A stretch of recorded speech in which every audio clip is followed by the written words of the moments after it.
Hello guys, welcome back to my channel.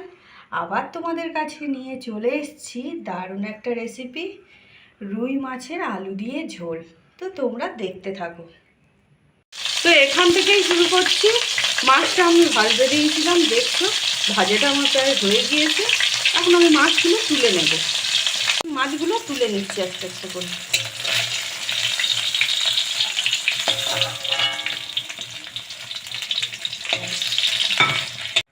তো ওই তেলে আমি দিয়ে দিচ্ছি কটা আলু। আলুগুলো দিয়ে আমি একটু নাড়িয়ে নেব যাতে তেলটা পড়ছে আলুর গায়ে মিশিয়ে। এখন আলুগুলো আমি ভাজার জন্য ছেড়ে দেবো। আলুগুলো আমার লাল লাল করে ভাজা হয়ে গিয়েছে। এখন আমি আলুগুলো তুলে নেব। লাল লাল করে ভাজা হয়ে গিয়েছে, আমি আলুগুলো সব তুলে নিয়েছি।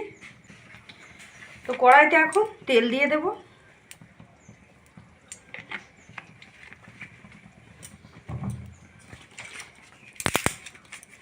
দিয়ে দেব একটা তেজপাতা,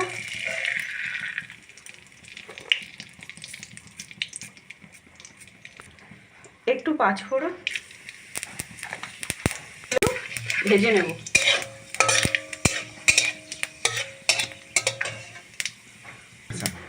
তো এগুলো ভাজা হয়ে গিয়েছে, এখন আমি দিয়ে দেব কোচানো পেঁয়াজ।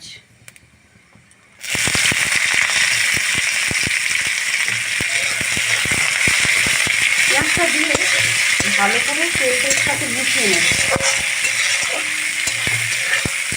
যাতে তেলটা পুরো পেঁয়াজে মিশে যায়। একটু নাড়াচাড়া করে নিয়ে এখন আমি ভাজতে দেবো। পেঁয়াজগুলো আমার লাল লাল করে ভাজা হয়ে গিয়েছে, দেখতেই পাচ্ছ। এতে আমি দিয়ে দেব আদা, জিরে, লঙ্কা বাটা।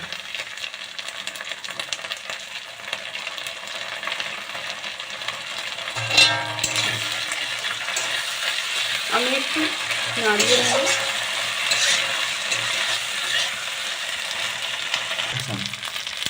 তো এখন আমি অ্যাড করে দেব 1 চামচ লবণ,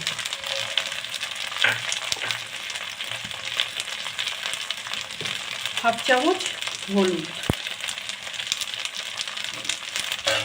এই সব কিছু অ্যাড করে আমি ভালো করে এটাকে কষিয়ে নেব।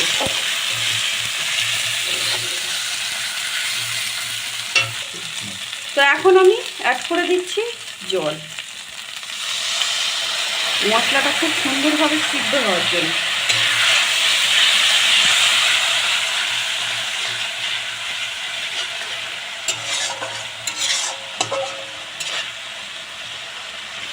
মশলাটা কষার জন্য কিছুক্ষণ ছেড়ে দেব। তো মশলাটা আমাদের রেডি হয়ে গিয়েছে। এখন আমি এতে অ্যাড করে দেব ভেজে রাখা আলু। ভেজে রাখা আলুগুলো দিয়ে ভালো করে কষিয়ে নেব।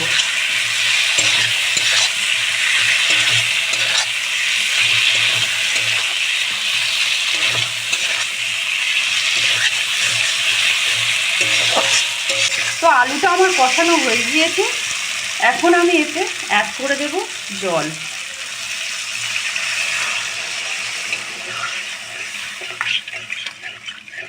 জলটা অ্যাড করে দিয়েছি, আলুটা সিদ্ধ হওয়ার জন্য আমি ছেড়ে দেব।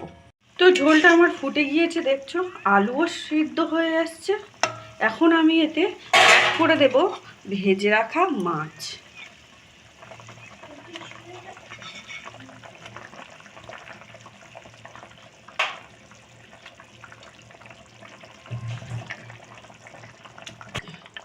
তো মাছগুলো সিদ্ধ হওয়ার জন্য আমি ছেড়ে দেব। মাছগুলো আমার সিদ্ধ হয়ে গেছে, দেখতেই পাচ্ছ কতটা করে ফুলে উঠেছে সিদ্ধ হয়ে। তরকারিটা আমার রেডি গরম গরম সার্ভ করার জন্য। ও ভিডিওটি ভালো লাগলে লাইক করো, আর চ্যানেলে নতুন হয়ে থাকলে অবশ্যই সাবস্ক্রাইব করো। যারা ইউটিউব থেকে দেখছো আর যারা ফেসবুক থেকে দেখছো ফলো করো।